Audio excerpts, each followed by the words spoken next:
When Aslog learned that Siggy had died trying to save her children, she felt guilt-ridden. So she started to distance herself from Harbard. Harbard, after being intimate with Aslog, did not leave immediately. He came to say goodbye to Aslog. When Harbard was about to leave, Aslog asked who he really was. Who are you? Just a wanderer. Helga chased after him, watching in the direction Harbard had left.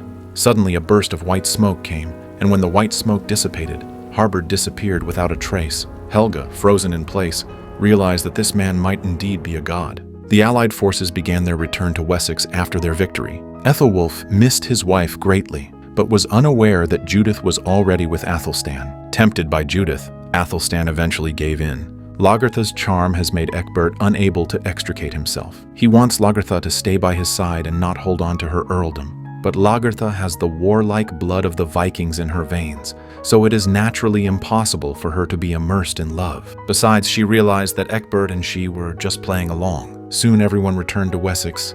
Ecbert warmly welcomed everyone, but power was what Ecbert and Ragnar really cared about. On the surface, they cooperate and help each other, but there is a hidden agenda behind their words. Ecbert wanted to control the real power of Mercia. He intended for Quenthrith and his brother to co-rule Mercia. Unimaginably, at the banquet, Quenthrith poisoned her own brother for the throne.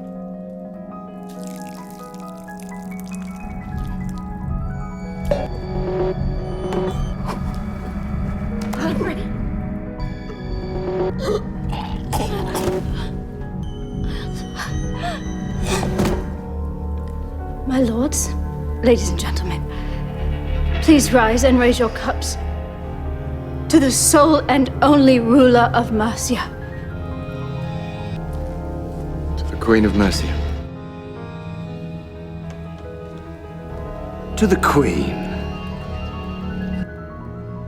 The Queen.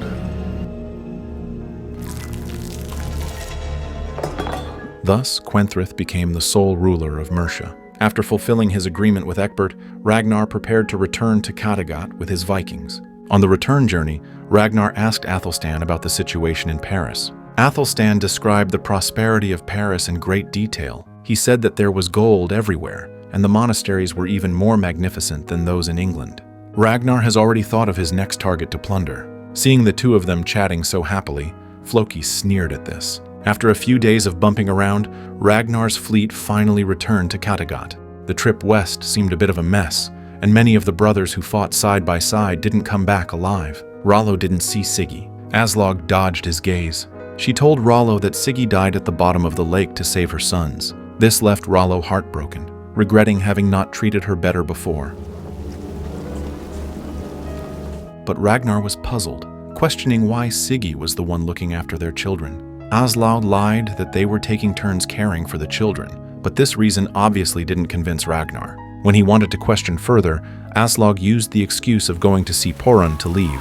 Poran, disfigured, naturally didn't want to see her and was quite unfriendly. Back home, Aslog's attempts to make out with Ragnar are mercilessly rejected. Ragnar couldn't comprehend why Siggy was taking care of their children. Floki, however, remained skeptical about Siggy's death. Under his questioning, his wife Helga finally confessed the truth. But what surprised him was the name of the wanderer, Harbard, another alias for Odin, the king of the gods. However, worse news reached Lagertha. Her title and wealth were taken away by Kalf during her expedition. This filled Lagertha with uncontrollable rage. In order to reclaim her title as quickly as possible, Lagertha sought Ragnar, hoping he could help. But Ragnar's response left her disheartened. He claimed he was unwilling to instigate another civil war and sacrifice more clansmen. Thanks to Lagertha's efforts, Ragnar finally agreed to help her reclaim her territory. But Ragnar's mind was now fully occupied by the upcoming Battle of Paris. He sought out the Seer, hoping to know the outcome of the battle. And if you can see, tell me if I will conquer Paris. I can see that not the living, but the dead will conquer Paris. The prophecy Ragnar heard was not auspicious, but this didn't diminish his desire for Paris. He gathered everyone announcing the plan to raid Paris. By all accounts, Paris is a huge, walled, well-protected city. This is something that our people have never attempted or dreamt of before. But I have begun to think and dream of. Aethelstan has been to Paris. And the wanderer who first told me about England, he too told me about this city. We must find him! Yes! For it is good to travel with hope and with courage. But it is still better to travel with knowledge! The news stirred up everyone's blood. Everyone was eagerly expressing their wish to go to Paris. However, amid the cheering, Lagertha felt betrayed. In the end, Ragnar had to accompany Lagertha back to Hedeby.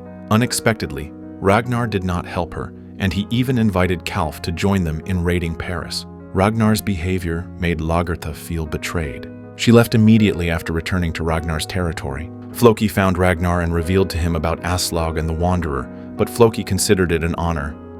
Wait. There's more, Ragnar.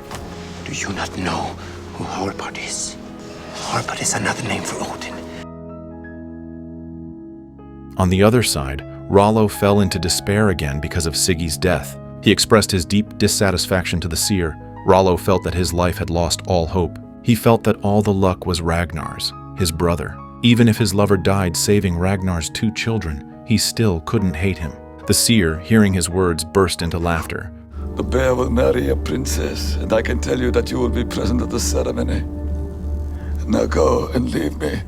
However, at the time, Rollo didn't understand the Seer's words.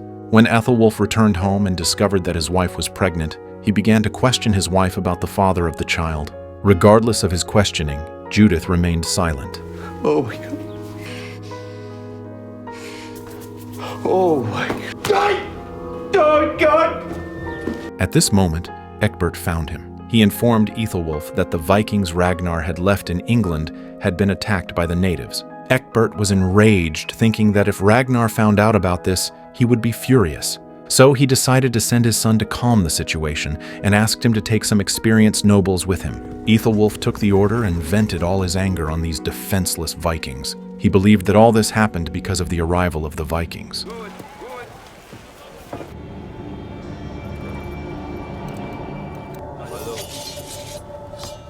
So a massacre began, with Aethelwulf not sparing any Vikings. The king originally just wanted them to resolve the dispute and did not expect to massacre all the Vikings. The settlement that the Vikings worked so hard to build eventually came to nothing.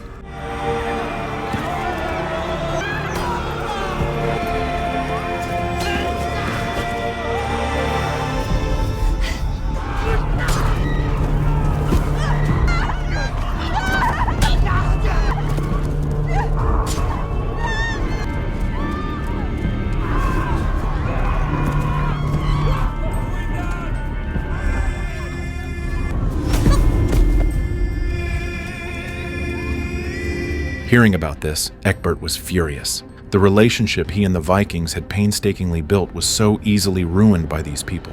In anger, Ecbert punished all the nobles involved in the massacre, including Ethelwulf. Out of my sight! I need to speak alone with my son! After everyone was dismissed, father and son wore a smile on their faces. Turns out, all of this was their calculated plan, as the Vikings no longer had value to them after helping conquer Mercia. Thank you, my son. You did the business so well. By this ruse, we have now caught out all of those nobles who question my rule, and we have reason now to rid ourselves of them permanently. Meanwhile, Ragnar was still unaware of this, studying how to attack Paris with Aethelstan. Aethelstan described the geography and defenses of Paris to Ragnar. The city's defensive barriers were formidable, instilling fear in people. But Ragnar didn't back down, and nothing could stop him now. At the same time, Porin gave birth to a daughter as expected, filling everyone with elation. The most beautiful child I've ever seen. She needs a name. Your beautiful daughter. I have a name. If the one agrees. I would like to call her Siggy. Siggy, you saved the sons of Ragnar.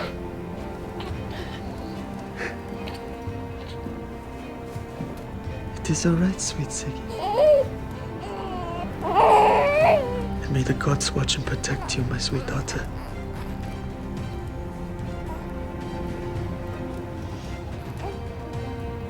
However, the joyous atmosphere was quickly shattered. The great change in Wessex shocked Ragnar. Hearing about the massacre from the surviving farmer, Ragnar was exceptionally livid. Ragnar vowed to make Ecbert and Aethelwulf pay for their actions. However, Floki had a different opinion. He believed Ragnar's trust in Aethelstan was the root of the mistake. What about Aethelstan? Aethelstan persuaded us to deal with Ecbert and the Christians. He persuaded us of their good faith. But now you must see the truth, Ragnar. It was all a trap. Aethelstan is not to blame, Floki. If anyone is to blame, it is me. Do you understand? Nay, look what the gods are trying to tell us. Me.